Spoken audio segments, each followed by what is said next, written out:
Hello, my name is Blair Minchin. I'm a teacher based in Scotland, and I have been doing lessons on Wednesdays called Wonder Wednesdays that are kind of fully immersive learning environments. And I've had lots of people asking about how I've gone about planning them, how do they link to my forward plans, what's my process behind them, how do they link with the whole school plan. And so I thought, you know what, I'm going to make an actual wee video, quite a lengthy one to try and explain it as best I can, because I'll be honest, my head is a bit of a mess at the best of times, and I've just moved house as well, so my thoughts are all over the place. But I'm going to try and explain it as best I can, and I'm going to start here with Pixar. I absolutely love Pixar. I love their values. I love their mission statement. I love what they stand for and their creativity, but also the social justice issues that they are increasingly discussing in their movies and in their shorts. And that's where a lot of my inspiration comes from. So I want to talk about this. If you want to message me or speak to me about this at all, I'm always free to chat on either Instagram or Twitter. But this is on YouTube too. I don't really respond to YouTube comments much because I'm not on it a lot. But if you do comment there, I'll try and get back to you as soon as I can. For me, there were kind of three aspects to my practice. It's about immersive spaces, it's about global citizenship, looking at the Sustainable Development Goals in particular, and it's about creating a really broad curriculum. And that kind of encompasses a lot of pupil voice, a lot of breadth of learning as well, and kind of links again back to global citizenship and learning for sustainability. So I'm going to discuss these three things, and hopefully that brings a picture together. So I went to Disney 2 years ago in Florida for the first time ever, a lifelong dream, and I was just blown away. And the thing is with Disney, if you haven't been, and if you have been, tell you what, if you went with kids, I imagine your experience would be different. I went with a bunch of 30-year-olds, but as soon as I walked in, I was just gripped. It was like you were transformed into a different space. The attention to detail everywhere. It was the smells, the lights, the sound, all five of your senses just came alive and really grabbed me. And these spaces change behaviour. I feel my behaviour changed. I became a kid again. My imagination began racing. I was optimistic. I was happy, despite me being covered in sweat, and I had to drive five people in a car there, and one person was not a morning person as well. So yeah, it's just amazing what an environment can do. And really, I feel that every child, especially after lockdown and everything going on with COVID, I felt every child deserved an experience like Disney. At the same time, as I was thinking of doing this in lockdown, Disney Plus came out. And on Disney Plus, there was this show called Inside Pixar, which talked about Pixar's processes and how they create their movies and things. And I found it fascinating because this is what we would usually think of when we're talking about movies, and that you've got a set that's kind of built there, and the scenes are filmed bit by bit. Right, cut, stop there. Let's build another scene. Let's go to here, big green screen, whatever. Pixar don't do that. Pixar create fully immersive spaces, a little bit like this. And so they build the whole world environment, and then they drop the characters and they drag the cameras to where they want it to be filmed and shot. So the whole world is built, and they credit that with bringing these immersive, meaningful pictures to life that, we humans, we connect with them really well, and we feel like we're just there. And so that's what I want to do in the classroom. And so to that end, that's what I went about doing. I bought a smell machine. So when the children walked in right away, they were smelling if it was, I don't know, under the sea, like a seasidey smell. With the camping one, there's a forest smell I got. I invested in a lot of lights as well. Music, soundscapes, just going on to YouTube and finding anything like forest on ambience, or whatever. And just the layout of the room, white tape, amazing things you can do with white tape. And just as soon as they walk in, you've got them hooked right away. They are intrigued. what is going on? The classroom looks so different. The plane one was great as well. What I did was I had like security, so they walked down the side, and then I had iPads, and on the board that was a video. Some people filmed themselves their whole flight, so it was like a 3 hour flight video, and so I had it on the iPads as well. So it was like little windows as people were going past, and they all went in and they took their seat, and we did some writing in that position as we flew to the Arctic. Other ones here, Bug's Life. I built an ant's nest. And can't quite see there, but when they walked in, there was a staging area with two iPads, so they could watch a wee movie to understand the ant's nest, the bug's nest. Sorry, no, ant. They were ants. Ant's nest, and then they went in and they were delivering bits of food to the queen. They were jumping through a pond. They had a resting area, all that sort of stuff. Jurassic Park 2, we did a big dino dig with brushes. Yeah, that's I just with paper straws and tape. I made a skeleton of a dinosaur, put a load of sand over the top of it, and on a big ground mat, and then with the brushes they just brushed away to reveal this dinosaur. And then for the task, I had 3 sheets, and I think I had a T-Rex, a Velociraptor, and an Allosaurus, and they had to look at the skeleton, look at the wee facts about it, and then try and predict or justify, sorry, what dinosaur they think we had uncovered. And I made the dinosaur have a bit of all 3, so it was quite dubious as well. It was a great piece of writing as well. So these immersive environments really do change children's behaviour. They change my behaviour too as an adult. You end up getting into role. It brings the learning to life, I feel, and just a fantastic way to grab attention. So there's loads of them. I hope to share lots. I did Brave, Finding Nemo, Cars, Moana, School of Rock, loads of them. So, oh, there we go. Goodness me, there's more. Yep, Moana again. I did Christmas, in the 3 weeks of Christmas, I did a different Christmas thing every single day. That was a lot of work, but still. But even just something like a snowball fight, the kids, I didn't need any instructions. They just walked in. I had a wee gif of elves throwing a snowball, Will Ferrell, and they walked in, and that was it for 20 minutes in the morning. Absolutely hilarious, but loads and loads of fun as well. Ratatouille, a lot of body movement stuff as well. That was what does it feel like to crawl on all fours like a rat? So just ways to get them involved. But with Ratatouille, I also had a stall where they could pay a little bit of money, like we had the toy money, of course, to get some French bread. They were smelling garlic and lots of different herbs and spices as well. Big Hero 6, that's to build the bridge from Big Hero 6, the San Francisco one. My dog barks at the postman there. Yeah, loads of different environments. So that was kind of stage 1. Step 2 is all about global citizenship. Now, during that year of lockdown, there's been so much that has happened with Black Lives Matter. There's a lot of things about pride and LGBTQ plus sustainability, climate change, everything really. Clean water, poverty, food banks, Grenfell. Just so many different issues that as educators we have to kind of dip into and we have to talk about. And I was like, there must be a way to connect these and bring these all together, like an anchor or a harness to bring it all together. And I was searching and I came across a TED Talk by Michael Green, who was talking about the global goals. Now, this was the first time I'd heard about the global goals. And he was talking about which ones we were on track to achieve by 2030 and which we weren't. Now, if you don't know anything at all, the global goals are 17 goals that the UN countries signed up to and they hope to achieve. Now, they were to achieve them by 2022, but they moved it back to 2030.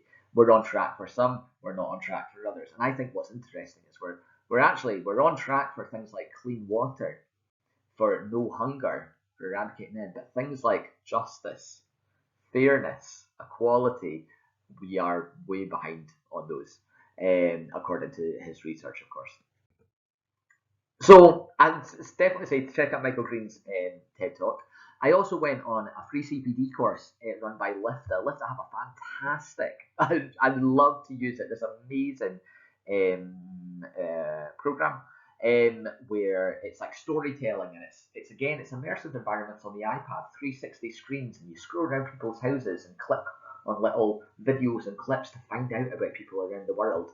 It's wonderful, but again, it's all linked to the Sustainable Development Goals, the global goals. And I found the CPD from them to be invaluable. It really struck me to really got me curious, really got me reading so much more online as well. And it's a shame we just don't have ICT in school at the moment to implement it in my setting. But I really hope to in the coming years if one-to-one devices become available to us. So those things about global citizenship, I was thinking, right, okay, I could do something with them. Then watching Disney Plus as well, I started to think, well, actually, Disney movies and the Pixar movies, they take place all over the world.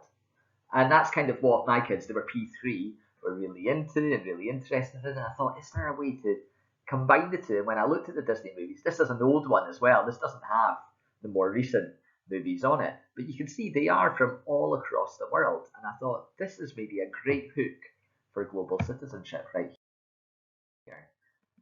So here are the 17 Sustainable Development Goals, also known as the Global Goals. And I don't know about you, when I looked at them, I thought, yeah, that looks like something that is accessible for young people. Definitely. Some of those words are big. Maybe we could change some of the words. And so what I decided to do was, in week one, whilst we were building our class charter, I said we're also going to build a global charter. So, you know, your class charter, you usually look at the UNCRC, rights of the child and things like that, look at your school values. But then I said, well, let's take it out of the school, let's make it even bigger. Let's make a global charter too. And to that end, this is what we started with. We made a global goals wall. It was great to discuss what they all meant. I kind of put them around the room, and the kids post-it noted what they thought they were, the ones that they knew, like no hunger, for example. People had put things like, I donate to the food bank. Some people can't afford food. I love one of them had said, like, my uncle has a Waitrose card, but that's too expensive for us. Things like that.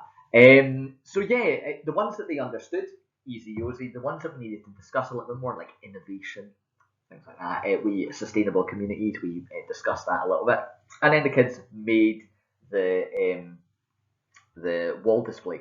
And I told them, right, these are our global goals now. They're big goals, but we can all help work towards them.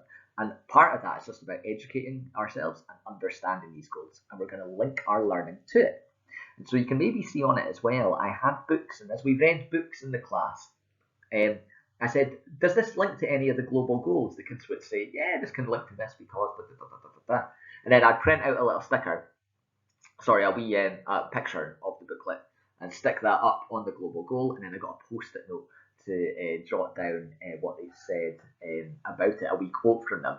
I love the one on Life on Land. We read This Moose Belongs to Me, and one of the kids had said, animals need their nature. And I just thought that sums up life on land, really, doesn't it? We talked a lot about preserving the environment, about caring for natural habitats too, but I thought P3, that's the level we're at, that's the quote, it sums it up, boom, get it stuck on the board. Fortunately, I haven't got a picture on this presentation, but by the end of the year, we had all of them covered. So every global goal had a book and had a post-it note as well on it too. Yeah, so that was the display. And so through that kind of global learning, I was able to touch on loads of different areas of the curriculum. Really, we had a Brave Day, so that was looking at kind of all our Scottish heritage, based up in Scotland myself. We had a Hindu wedding where we followed this video on YouTube of a couple, one from the north of India, one from the south of India, both Hindu, but kind of different cultures and how it clashes together, and that was great for the kids as well. They loved things like that, Rangoli patterns and all that. We actually went through the wedding with this couple, so that was a great one. Yeah, so that's the kind of global citizenship angle of it. And then I think as well a broad curriculum is really important for me. I think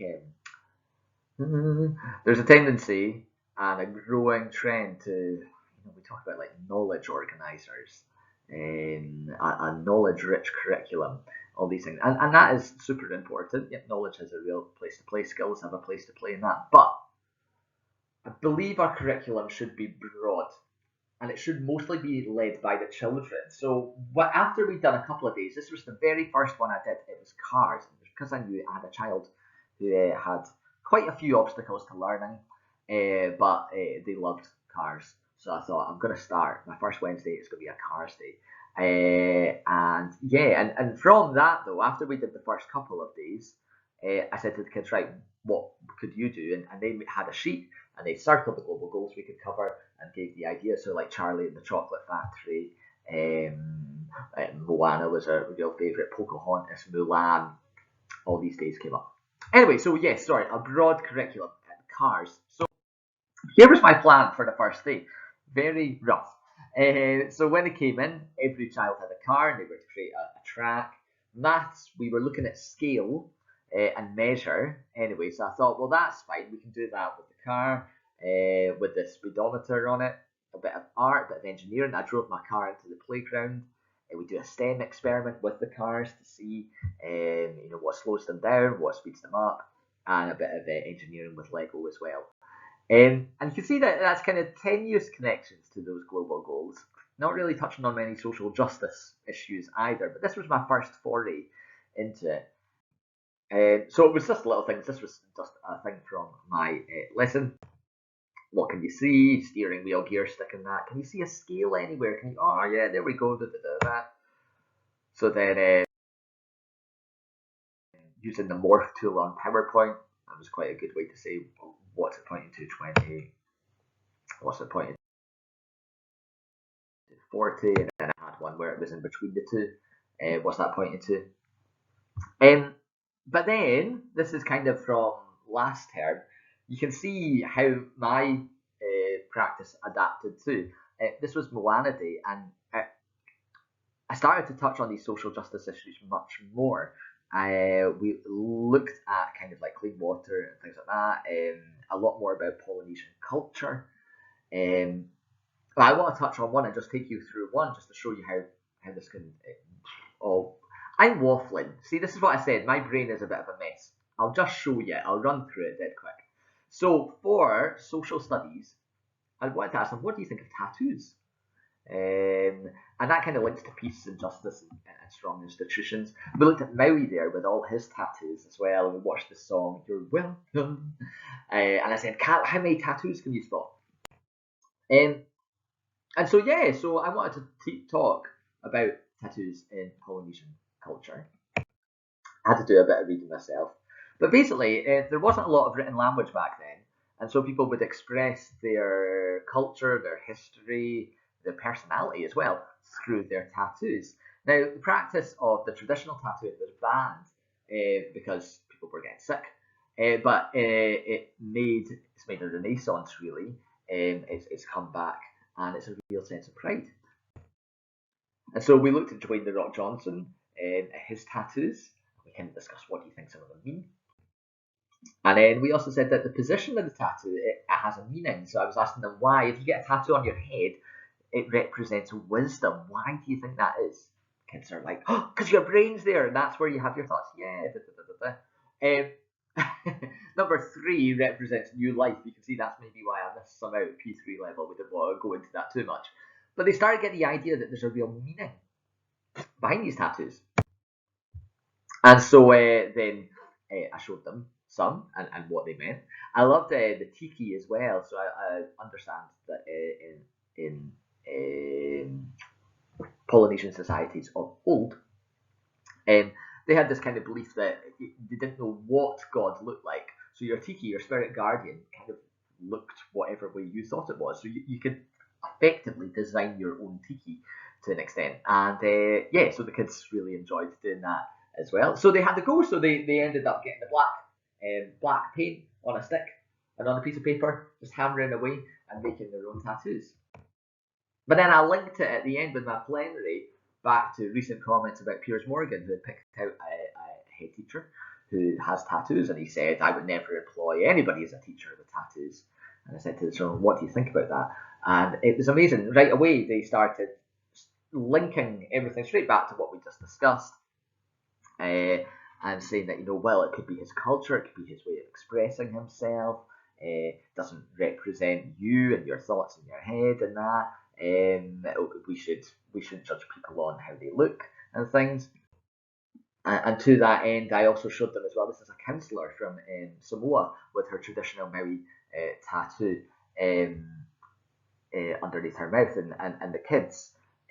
I thought if I'd shown that at the start of the lesson, it might have been like, whoa, what?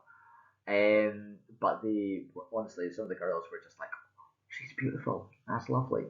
And a wee boy as well, I remember just saying, she must be really proud. And I think that's the power of a broad curriculum, of following the kids' interests, of looking at these global goals, of bringing everything together, all this learning together in a big mishmash, in a big pot and stirring it around. Like that, yeah. And just other ones as well. Again, I did School of Rock, but I took the opportunity. It was in Pride Month, so we wrote a song all about acceptance. We spoke about pride, and it was lovely. I gave them some ideas for words. We got some up on the board. They wrote the verses. I put a chorus together, and then we all sang it together. And we recorded it, and it was great. Um, we also as well talked about Chuck Berry, colour of skin, how that was accepted in America, well, not accepted in America at the time, but the origins of rock and roll. We talked about gender in bands as well. We said a lot of bands are male focused. Why is that?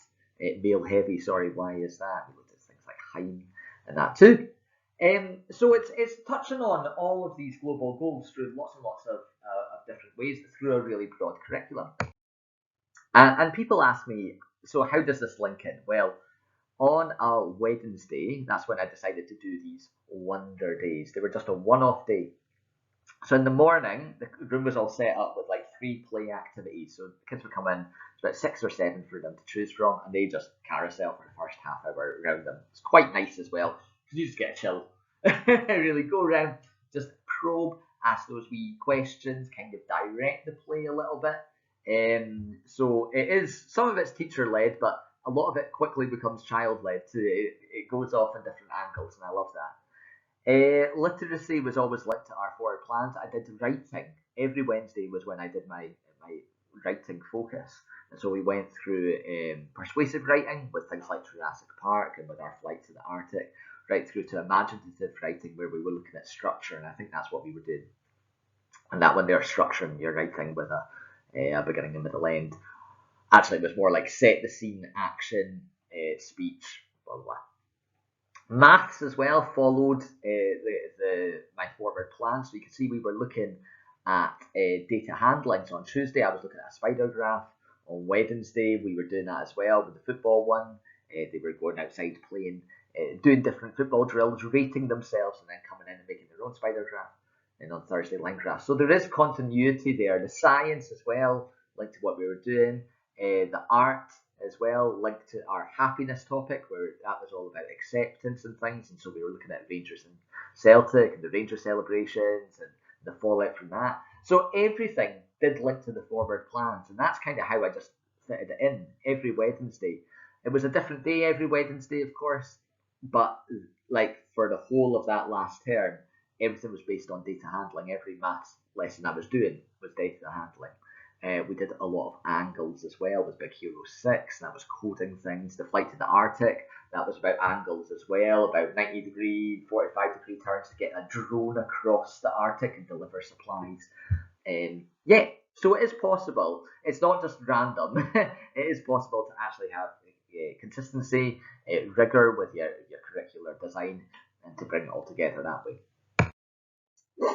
Other wee things I did that I just wanted to show in term 2. Well, I asked the kids at the end of term 1, what could our topic be for next term?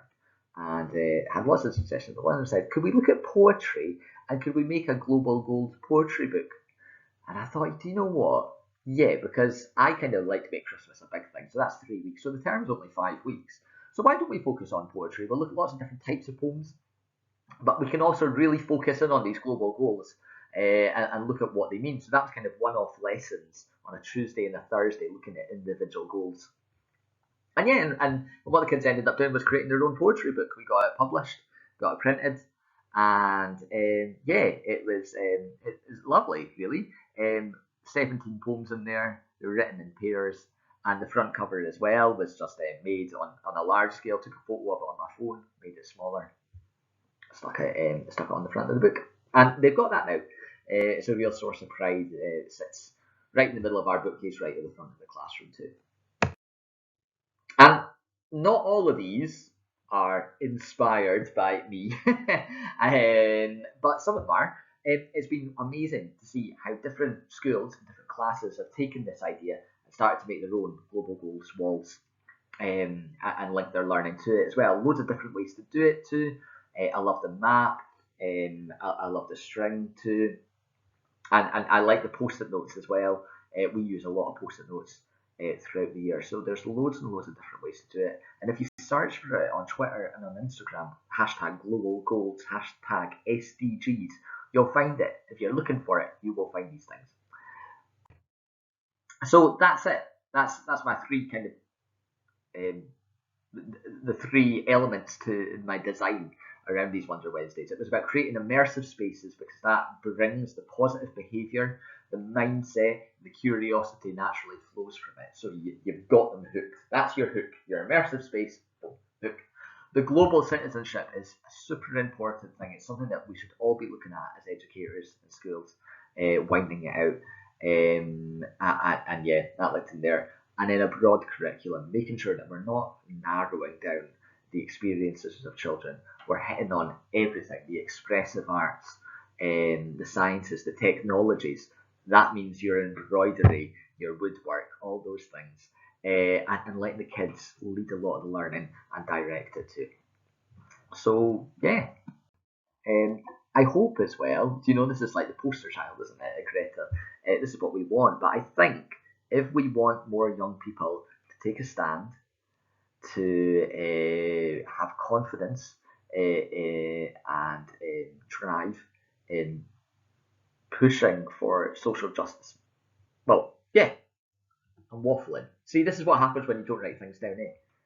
If we want children to have confidence and drive in pushing forward social justice matters, they need to be educated on them. And I think the global goals are a fantastic tool in which to do that with. So yeah, there they are, 17 goals. How could you use them in your classroom practice? I think the opportunities are boundless. Really, there are so many different directions you can take this in. You could do it as a whole school thing.